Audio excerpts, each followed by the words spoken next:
guys, Nemo here. We're gonna play some more Magic, you know, cause that's what I do, all for your enjoyment. I was looking at the leaderboard, you know, and I noticed something really weird. Look at these guys on top. First four guys. Look at the amount of score they have in comparison to the fifth dude. Something fishy seems to be up here. I don't know about that. Seems really weird. And yes, I'm at 147th place. You Xbox users should know that on the PC and the Steam servers there is no such thing as a player match. Everything is ranked. So even when I just test decks, it's ranked. So I think when you think about it like that, then 147 is too bad, because I do a lot of deck testing with decks that I just know are bad, but I want to test out these cards anyway. And I do that for you guys because I want to make the best builds possible. But that's why I'm only on 147th place, and I don't care about it too much. I mean, I was in the top 10 in the first few days, so meh. Anyways, let's get into the deck manager and talk about my deck build for Exalted Darkness, because that's the deck I'm gonna be playing, and I don't know why I'm talking like this.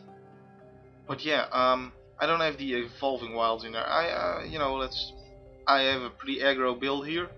And I don't like evolving wilds when I'm trying to run in aggro or trying to drop my 1-drops, my 2-drops, don't want to miss those.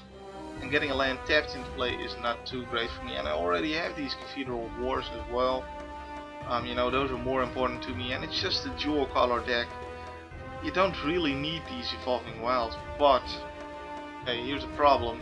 You only get 21 lands if you don't run them. So yeah, that's pretty shitty. So that means that you have to be a little more on the conservative side when mulliganing, and you have to pay more attention to having enough lands in your starting hand, which means that you're gonna have less starting hands that work for you, which means you overall might run into more losses. That's the risk you take. On the other hand, running these and knowing that you're gonna have to have a turn in the first 1 or 2 turns that you're gonna drop a land tapped is also just bad, and you probably lose those games anyway. So yeah, that's a problem this deck has. Also, I run 63 cards because at least this way the color distribution is good. Just look at this, I take out a black card and I get 1 less white land. If someone can explain that to me, thank you very much, but I can't. I really can't. I should get 1 less swamp when I do that, but I don't.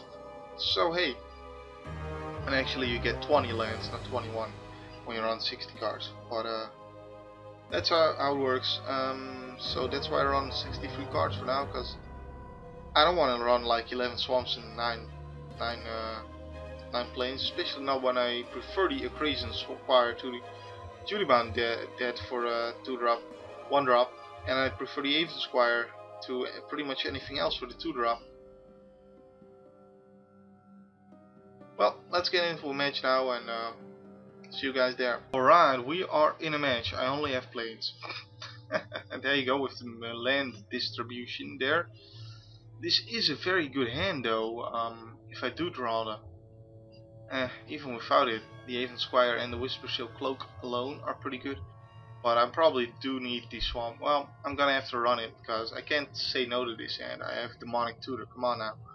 I just really hope I could draw my swamp. That's actually pretty good. Even if I don't draw the swamp. At least another white spell. Although Darkblade Gargoyle is the one white spell you don't want when you don't have swamp. But hey, looks like we're up against Peacekeepers. And Peacekeepers not having a turn 1 play is pretty good for me.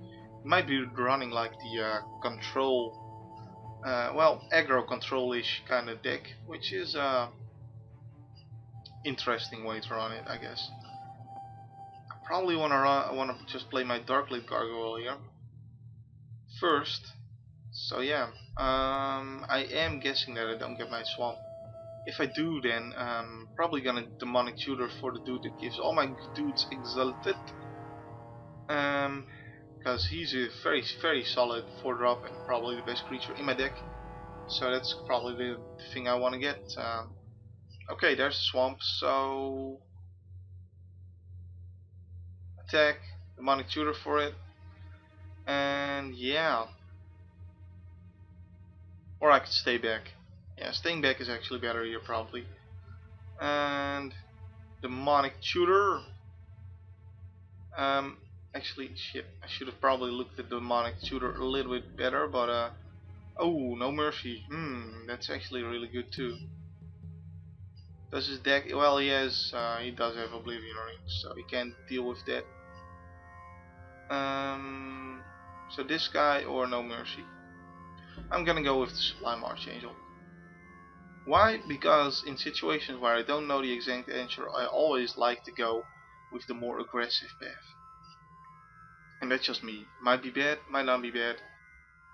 That's just how I play, you know. I will have to take 5 damage here. I'm very not happy there, but I get to play my Sublime Archangel and swing back for a lot as well. And then the turn after that, Whisper Silk Cloak, play 2 more dudes. Actually no, just 1. No, I'll probably just drop the dudes then. Yeah. So I'm gonna attack for bunch. I can't stay back to block these guys. Could block these. Nah. I mean, I could block the Squadron Hawk with the Sublime Archangel. But if he attacks with the Squadron Hawk, then that probably means that he has the buff spell get +2/+2, unless he knows that I would think that way and attacks because of that. But I can't really afford to not block it. Luckily he doesn't attack with that, so I don't have to think about that. I'm not blocking this guy though, because my Sublime Archangel is worth a lot more, but I am very low on health, which is worrying. Luckily I have the Mortify. Oh man. Well, I'm gonna just destroy the Glorious Anthem with the Mortify. So, Crop Swamp, play these. I'll probably just play the Aven Squire, Sega, and attack. And then Mortify is enchantment when he attacks me. Seems like the play to make. And let's attack him. If he lets me do quite a lot of damage here, then maybe the Whisper Silk Cloak surprise attack extra might finish it for me, because he would be 9, actually a 10. So if he takes the he doesn't. If he took the damage here, then I would have been able to kill him next turn with Whisper Silk Cloak.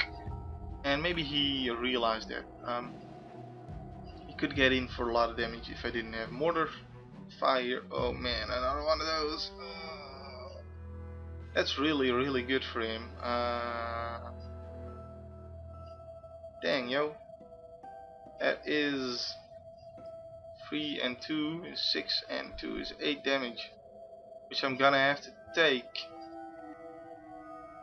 So I guess I just destroyed the most expensive one, even though it really doesn't matter here, but at least this...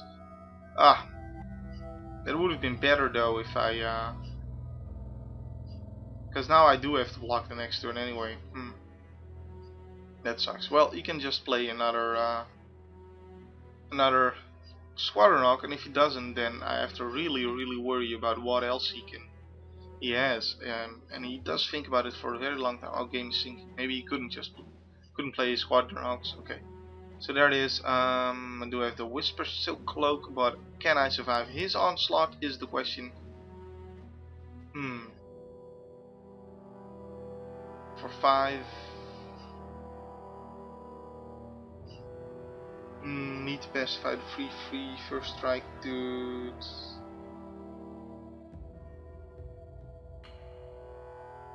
Let's play the Crazy Squire. I don't drop the Whisper Silk Cloak just yet, because if I do, then I can't pump this dude anymore.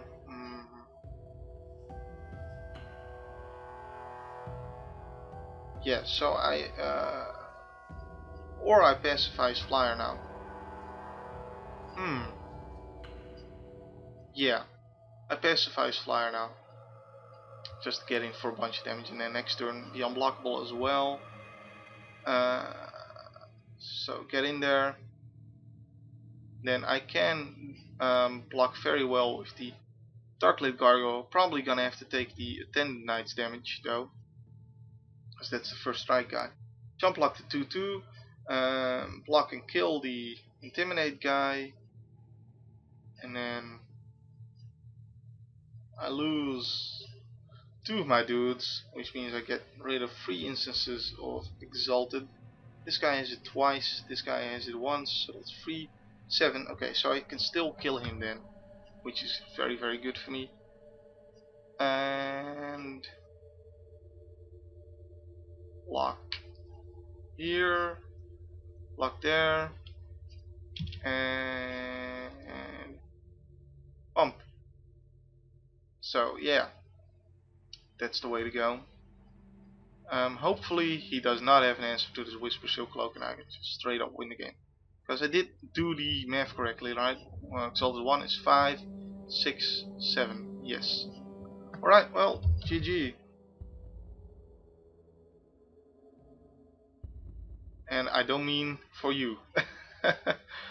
Sometimes people confuse that. Doesn't matter, just activate there. And I shall strike in for 7 damage, yo.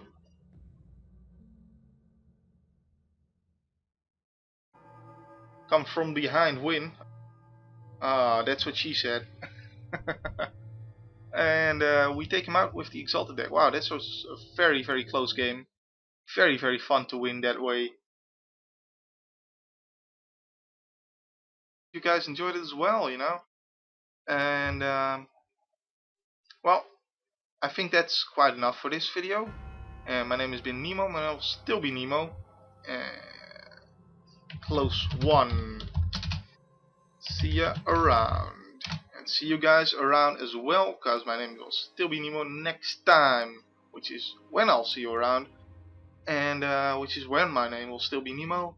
And oh god, I'm going through this whole thing again, and yeah, bye.